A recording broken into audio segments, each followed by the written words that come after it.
I'm going to keep going with this. I've been thinking about something the last few weeks, and that has to do with making amends. You might have heard it said before that, make amends, except when to do so would injure them or others. So there's a solid idea behind that. And the idea that we also have to look at our personality defects. The two are tied as far as I'm concerned. So anyways, I was thinking about this because it's top of mind, and I was having discussions with friends. As you have these discussions, you talk about some deep things, and different topics come up, and some are interesting. I find that to be a very interesting topic. And I was also thinking about two people in my life. One was my old girlfriend, who 2 months before I sobered up, I was living with her, and I often made reference to us like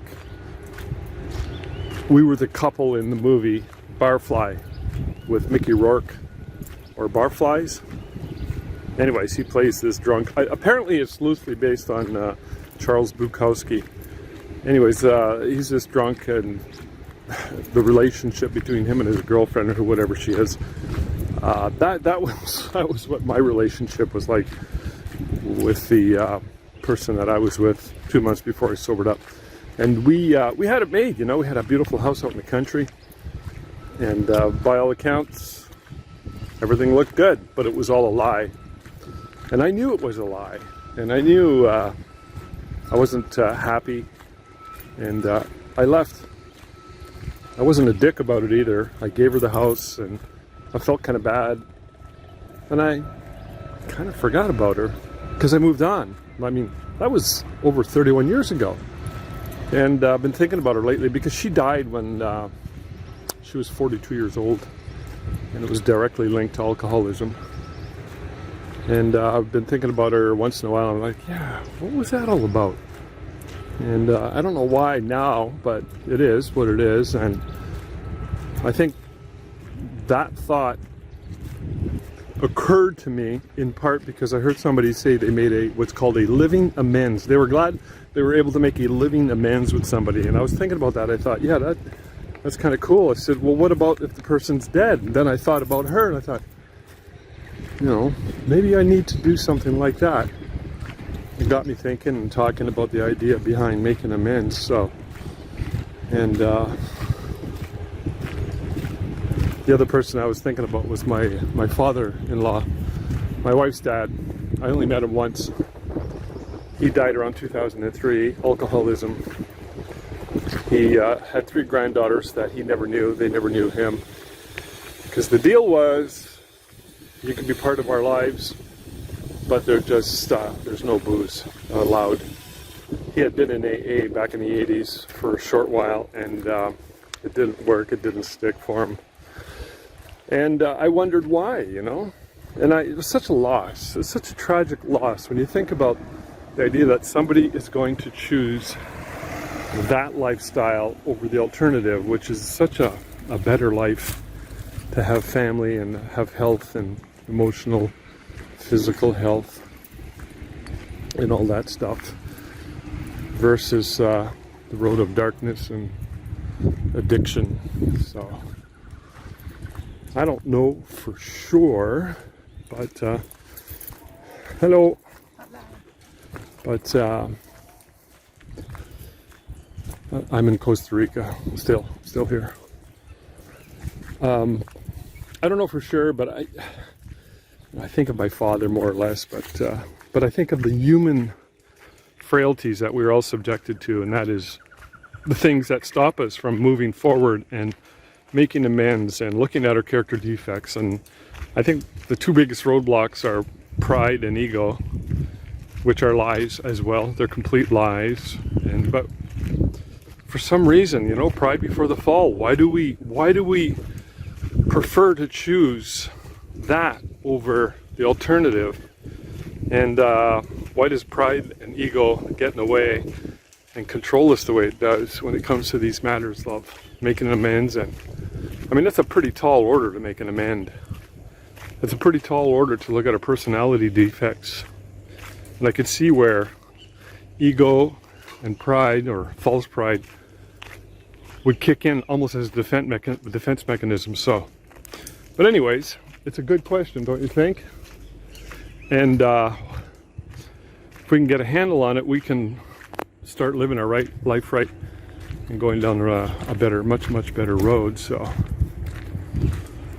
I think fear plays a big role in dopamine, and there's probably biological reasons and all that. So but anyways, these are things I wanted to talk about in this video. I think it's a really good idea, no matter your situation, no matter if you're struggling with addictions or anything. It's just a really good idea, if you feel you did something wrong, to make an amends and or look at your own personality and say, what is it about this that drives me to make these decisions that are not so particularly healthy and don't lead me down the right path. So it takes honesty, but above all, it takes courage. And I don't know, if you don't have honesty, I mean, I'm going to put courage as number one, because I know for me, I didn't know what honesty was. And I lacked courage, but when I finally decided to get courageous, the honesty gene kicked in. And it kind of started they started doing the dance together of honesty and courage. And I figured it out. You just sort of figure out the moves and maneuver your way around the dance floor. And geez, I'm getting all metaphorical, aren't I? It's just coming to me. So, but that's like a journey, and that's one of the best ways to recognize it, by taking up courage and then learning to dance and express itself. You know, in the 12-step program, you know, you have to list all your personality defects, and then you have to obviously do it with yourself. So that's the first person, and then you have to do it with another person. So you have to, you know, go to your sponsor or a counselor or whomever, somebody who you trust. I don't suggest you do that with like a spouse or a really good friend. It's got to be somebody neutral. And so you have a discussion with them, and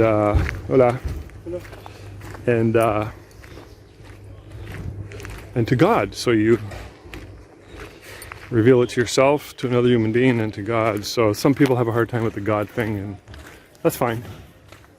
It's a limitation if you think of it as a bad thing, and it's much better to at least look at it as a higher power, something that's a higher order above yourself, and just to not get angry about the fact that, well, there's no God, blah, blah, blah, blah, blah, get all like, you know, angry atheist. So, you know, I think of these things when I think of confession, you know, in church, and the fact that there's probably a similar thing going on here when you look at the idea behind confession, and how it's probably designed for the same reasons that I'm talking about.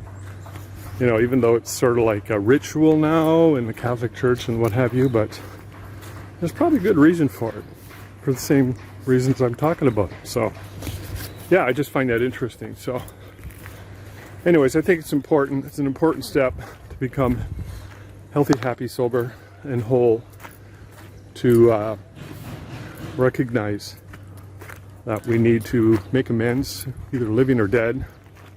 It's an ongoing thing, and that it's important to move on and to let go in the healthiest way possible.